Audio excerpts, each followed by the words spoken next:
Alors bonjour à tous, aujourd'hui nous sommes très heureux de vous annoncer la sortie d'un nouvel ouvrage intitulé Les pères de l'Église des 3 premiers siècles. Alors, l'histoire a conservé précieusement les pièces nombreuses qui racontent l'établissement et la merveilleuse propagation du christianisme. Les idées qu'elle exprime sont essentiellement pratiques. C'est une morale énergique et affectueuse qui tourne vers l'action et vers la charité toutes les forces de l'homme. C'est l'évangile prêché, expliqué, interprété. C'est le royaume de Dieu annoncé et fondé. Ce sont des trésors de doctrine contenus dans un acte de foi et mis à la portée des ignorants et des simples. Quelle a été la part des premiers docteurs dans une si grande œuvre?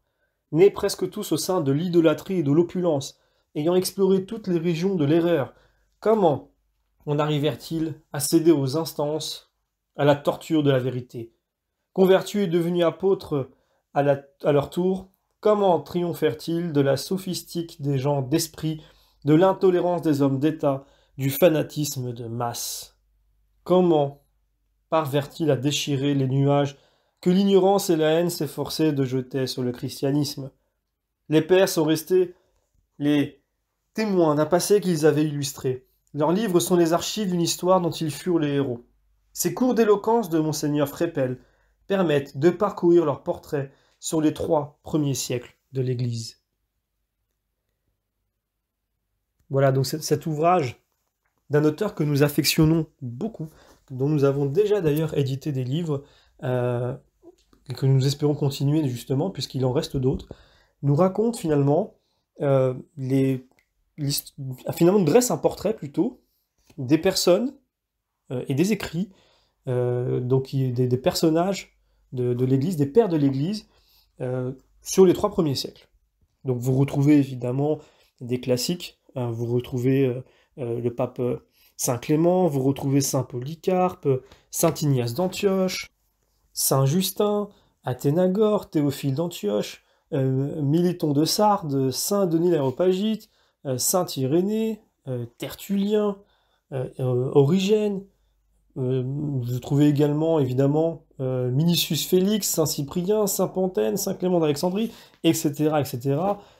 Et donc cet ouvrage condensé, qui permet justement de naviguer à travers tous ces illustres personnages, c'est quand même un bel ouvrage, hein, de près de plus de 320 pages, nous permet justement d'en savoir plus sur ces chrétiens des premiers siècles qui ont su, malgré leur minorité, donc leur infériorité numérique, malgré effectivement le fanatisme païen, malgré des circonstances très désavantageuses, eh bien, ils ont, malgré tous ces éléments-là, réussi à faire propager le christianisme dans le monde, et donc le Christ dans les cœurs.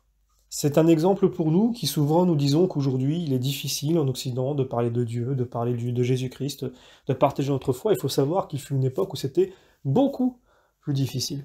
Et donc nous pouvons nous inspirer de ces personnes qui ont risqué leur vie et qui ont souvent payé de leur vie justement cette prédication.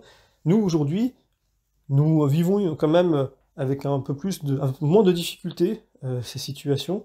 Et donc nous pouvons nous en inspirer pour justement ramener les âmes à Dieu, faire connaître Jésus-Christ à nos contemporains. Et donc forcément, lire sur ces personnages, lire sur leurs actes, lire sur aussi leurs ouvrages, nous en disent plus justement sur cette façon de faire, sur les armes que nous pouvons déployer pour ramener les gens à Jésus-Christ. Donc, je ne peux que vous encourager à vous procurer cet ouvrage, qui je pense est un ouvrage un peu de référence, puisque quand on est chrétien, il est important quand même de savoir qu'ont fait les premiers chrétiens. Qui sont-ils? Comment ont-ils agi? Et contrairement peut-être à certains courants religieux qui des fois font des récupérations sur les premiers chrétiens, qui leur font faire ou leur font dire un peu ce qui les arrange eux, ici nous avons des écrits qui sont des faits, qui sont des réalités, et qui ne servent pas un courant religieux ou une idéologie. Ce sont des faits. Et tout simplement les reprendre pour comprendre, et ainsi toujours se rappeler que c'est grâce à ces hommes d'église, finalement, ces hommes qui sont nos ancêtres spirituels, qu'aujourd'hui nous avons aussi cette foi, et qui sont un peu nos ancêtres spirituels, et qui n'a pas envie d'en savoir plus sur ses ancêtres? Eh bien les voici. N'hésitez pas à vous procurer cet ouvrage. De nouveau, Nous vous remercions pour votre fidélité, pour vos messages et pour vos encouragements, vos prières. On vous donne rendez-vous pour la prochaine parution et on vous remercie de nouveau.